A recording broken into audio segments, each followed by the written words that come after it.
Halo guys, selamat datang kembali di Pojok Serem. Hari ini aku akan menceritakan film dari Singapura yang berjudul 2359. Hayo kita mulai.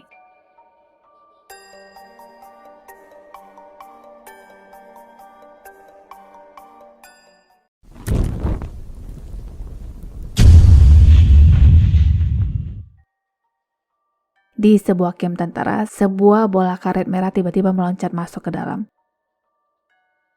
Seorang anak kecil lalu masuk dan setelah mendapatkan bolanya, dia pun keluar. Tapi di balik itu, ternyata anak itu ditemani oleh seorang wanita yang berdiri di depan pintu. Anak kecil itu lalu menunjuk ke arah salah satu tentara. Mereka pun kini masuk bersama ke dalam camp dan rupa perempuan itu sangat mengerikan di mana terdapat bolong besar yang hampir menutupi seluruh wajahnya. Setelahnya beberapa tentara tampak berkisah tentang hantu di malam hari. Seorang dari mereka bernama Dragon bertanya kepada teman-temannya, 按照阿密斯打工2359的，因为 midnight 是最邪恶的时候。如果一个人准在2359死的话，他的灵魂会回来，肯定不会安息。 Dan yang terjadi 3 tahun yang lalu di kamar ini, tepatnya di atas ranjang ini, ada yang pernah mengakhiri hidup. Konon katanya, dulu ada tentara bencong bernama Lee yang menggantung diri setelah dibully oleh teman-temannya.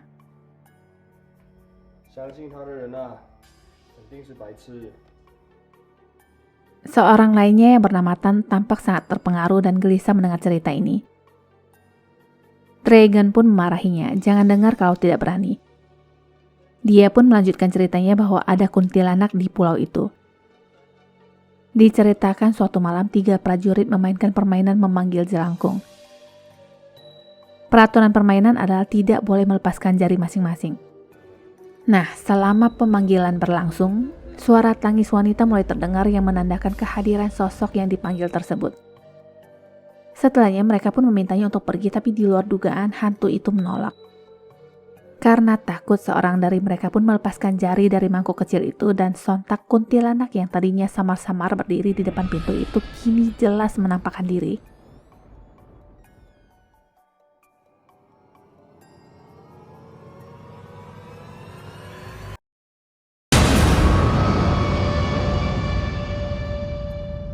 Dari sebuah cerita sekarang menjadi salah paham. Dragon yang awalnya mencoba menakuti Tan pun tidak sengaja terdorong karena refleksnya.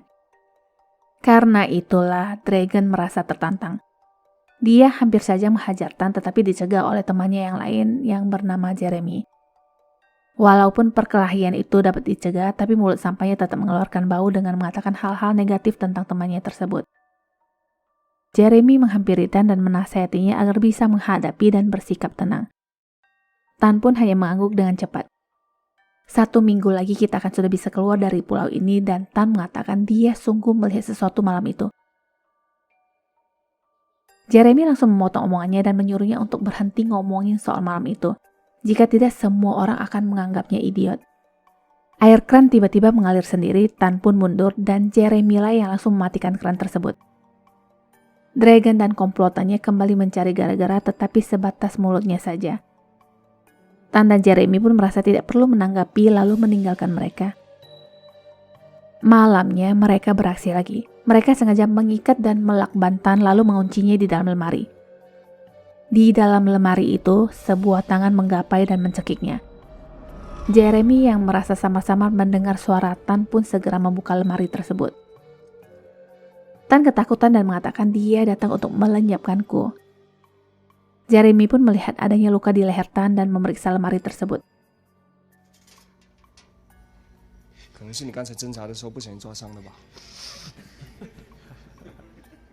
Jeremy kesal dan menanyakan kepada Dragon siapa pelakunya, yang dijawab, Relax lah, boleh gong qiu meh. Mereka pun akhirnya berdebat dan terlibat perkelahian. Teman-teman mereka lalu menyuruh mereka untuk berhenti karena Sersan Kua akan datang. I already told you this month is 7 months.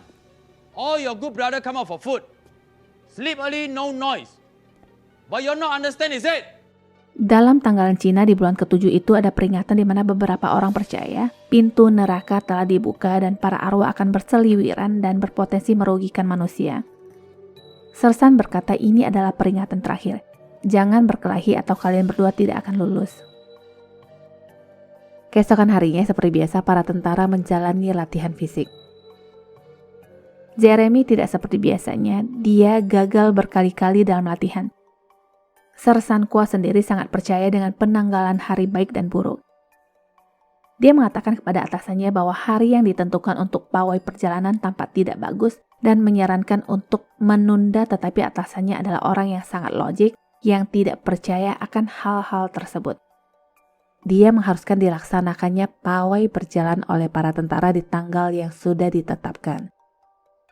Malamnya, Jeremy pun tampak mencoba mengulang kembali latihannya. Dia merasa berat dan tidak dapat mengangkat badannya lebih tinggi lagi. Ketika dia melihat ke bawah, ternyata ada sosok hantu yang berpakaian prajurit sedang menahannya dari bawah. Malam berlalu dan tibalah saatnya untuk pawai berjalan. Tan mengatakan dia merasa tidak enak badan dan mempunyai firasat buruk bahwa hantu perempuan itu akan mendatanginya malam ini. Mereka pun mulai berdebat tentang hal yang menurut Jeremy itu konyol, tapi nyata bagi Tan. Jeremy mengingatkan jika Tan tidak ikut dalam acara pawai jalan, maka sudah bisa dipastikan bahwa dia tidak akan lulus ujian dan dia akan dianggap pecundang oleh orang-orang itu. Jeremy meyakinkan Tan bahwa tidak ada hantu di dunia ini. Dia pun menceritakan kisah ayahnya yang adalah seorang penipu yang mengatasnamakan mata ketiga untuk menipu. Sewaktu kecil, Jeremy dilibatkan untuk menipu dan seorang kakek mati setelah mendengar dan percaya bahwa istrinya yang sudah meninggal itu mengatakan rindu kepadanya. Akhirnya, Tan pun ikut bergabung dalam acara pawai tersebut. Sebelum dimulai, Sersan Kwa berpesan agar tidak memanggil nama teman satu sama lain ketika sedang berada di dalam hutan. Dan dia juga membagikan jimat penangkal setan yang didapatnya dari kuil. Jeremy tidak mengambil jimat itu dan melarang Tan untuk mengambilnya juga. Perjalanan pun dimulai. Hari pun sudah mulai gelap. Dragon masih dengan kebiasaan buruknya yang melempar komen negatif. Ada yang tidak beres di sini. Di hutan yang sangat gelap begitu, ada seorang perempuan separuh baya tampak berdiri di belakang dan menjatuhkan buah-buahan. Jeremy menghampiri dan membantunya yang mengakibatkan dia tertinggal oleh rombongannya. Caesar yang sadar Tan dan Jeremy tertinggal mengatakan akan mencari dan melapor kepada Sersan Kwa. Mulut Dragon mulai lagi menebar bau. Dia kembali bercerita tentang pulau itu yang dimana konon katanya dulu ada seorang paranormal hebat yang bisa berkomunikasi dengan hantu, bahkan bisa mengontrol mereka. Ceritanya, di suatu malam, seorang perempuan tiba-tiba melahirkan tapi bayinya terlahir saja. Menurut orang-orang, arwah merasuki bayinya setelah tumbuh menjadi kanak-kanak. Anak itu selalu dibully oleh anak-anak lain karena penampakannya yang tidak sempurna. Entah apa yang terjadi, kemudian beberapa orang mengatakan bahwa anak itu akhirnya meninggal, tapi arwahnya tetap ada di pulau ini. Mereka pun berdoa setelah merasa mendengar suara aneh. Seseorang memegang bahu Dragon yang ternyata adalah Jeremy. Caesar dan Sersan Kwa pun sampai di sana dan menanyakan keberadaan Tan. Jeremy mengatakan terakhir bersama Tan di pos keempat. Yang pertama kali ditanyakan Sersan adalah apakah dia membawa jimat. Jawabannya sudah pasti tidak. Pencarian pun dimulai.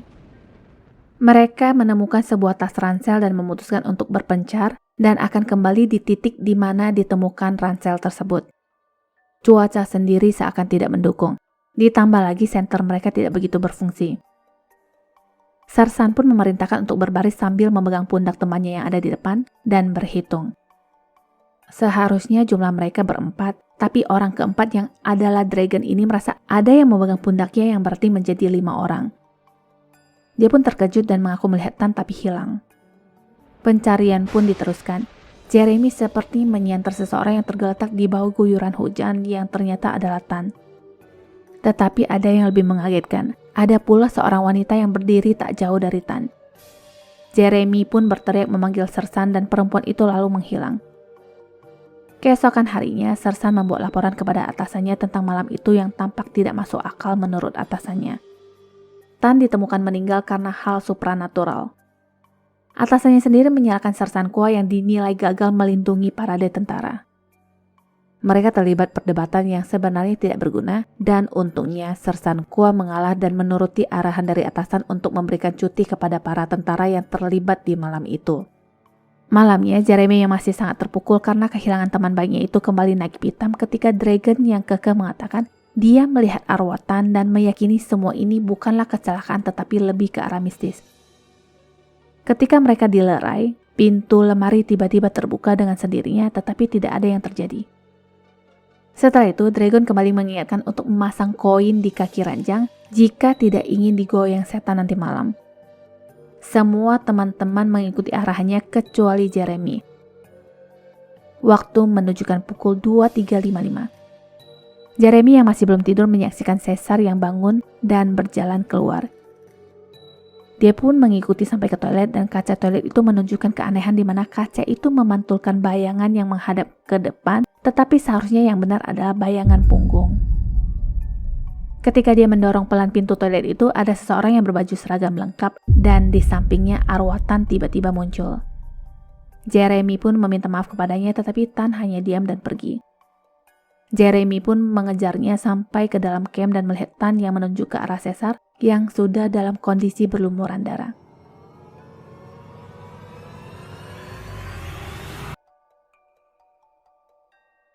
Sersan Kwa mengunjungi camp mereka dan mengabarkan bahwa ayah Jeremy baru saja meninggal, tapi Jeremy bahkan tidak ingin pulang untuk bergabung dan memilih untuk tetap melanjutkan latihan.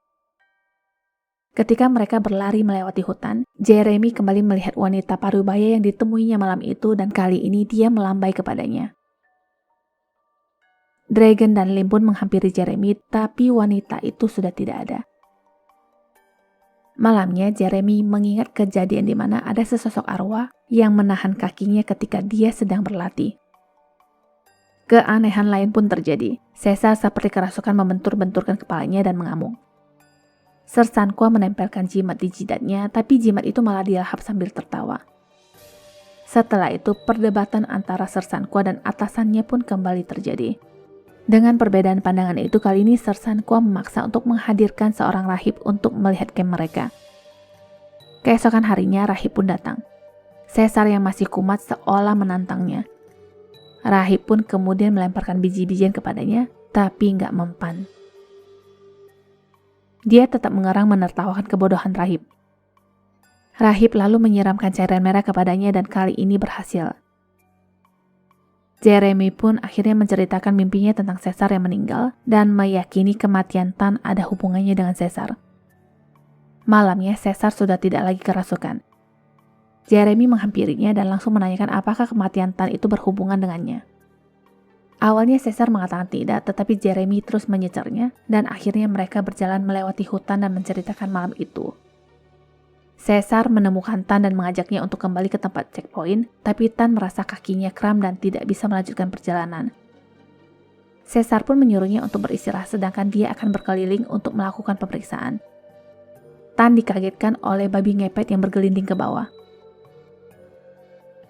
Kaki Tan terasa seperti ada yang menarik dan dia pun berteriak memanggil Caesar. Caesar kemudian datang yang menghantamkan senjata itu berkali-kali tanpa melihat jelas apa yang ada di sana. Ternyata itu terlihat seperti sosok manusia tetapi menurut Caesar juga tampak tidak seperti manusia. Mereka pun menghampiri tempat kejadian tersebut dan tidak menemukan apapun. Jeremy terus menyenter dan lagi-lagi perempuan itu menampakkan diri yang mengagetkannya. Jeremy pun berasumsi bahwa kematian Tan pasti ada hubungannya dengan wanita itu. Mereka lalu pergi menemui seorang penduduk lokal dan menanyakan tentang cerita seorang dukun yang beredar di sana. Awalnya gadis itu mengaku tidak tahu apa-apa, tetapi setelah Jeremy mengatakan hantu wanita itu telah melenyapkan teman-temannya dan mengincar teman-temannya yang lain, barulah gadis itu akhirnya bercerita. Dulu sewaktu kecil dia pernah melihat anak-anak lainnya mengatai dan melempari anak dari dukun tersebut. Setelahnya, anak-anak yang ikut lenyap satu persatu. Semua orang percaya itu adalah kutukan Yigu yang adalah nama anak tersebut. Berbeda dengan gadis ini, dia bahkan tidak percaya karena Yigu tidak terlihat sebagai anak yang kejam, tapi dia mempunyai anugerah yang unik untuk mengontrol orang lain. Jeremy pun menanyakan keberadaan Yigu dan segera kembali ke camp. Setelah mereka sampai, tidak tampak seorang pun di sana. Caesar kembali bersikap aneh dan berjalan memasuki hutan. Dia tiba-tiba mengerang kesakitan ketika tangannya seperti dipelintir seseorang yang tak berwujud.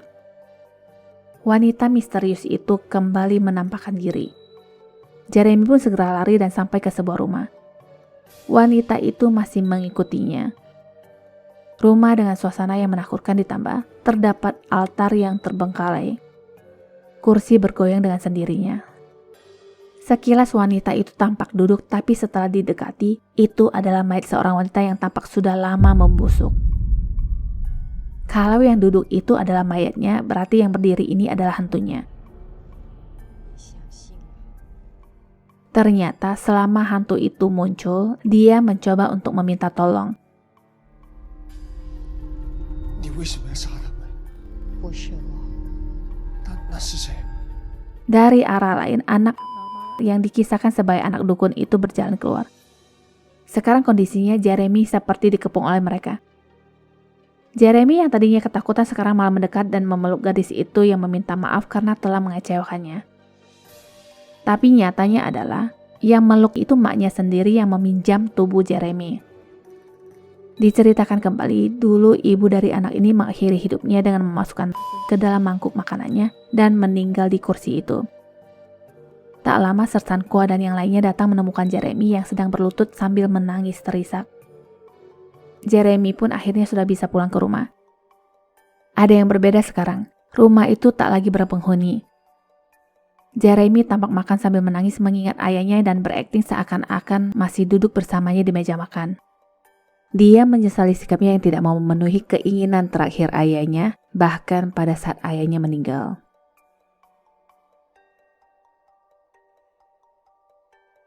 Setelah masa itu, ada beberapa prajurit baru berlatih di sana dan kisah tentang adanya hantu di camp tak pernah putus yang selalu diceritakan kembali. 听说这边以前有2个 recruit， 他们在做 guard duty 的时候，不小心开枪打死一个 villager。 Ini terdengar konyol mengingat tidak ada penduduk di sana, tapi pria ini mengaku ada. Dan 他死了以后，回来找他们2个报仇。他每晚会在2359的时候回来帮找他们。 Nah, sekarang tepat pukul 23.59 dan walaupun itu sudah cerita lampau, tapi pria ini mendengar langsung cerita tersebut dari pamannya yang adalah komandan di sana.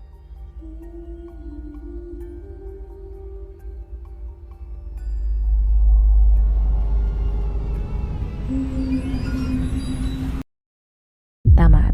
Terima kasih sudah menyaksikan shortcut film ini. Jangan lupa subscribe, like, dan share, juga menyalakan lonceng notifikasi untuk updatean film lainnya ya. Sampai jumpa.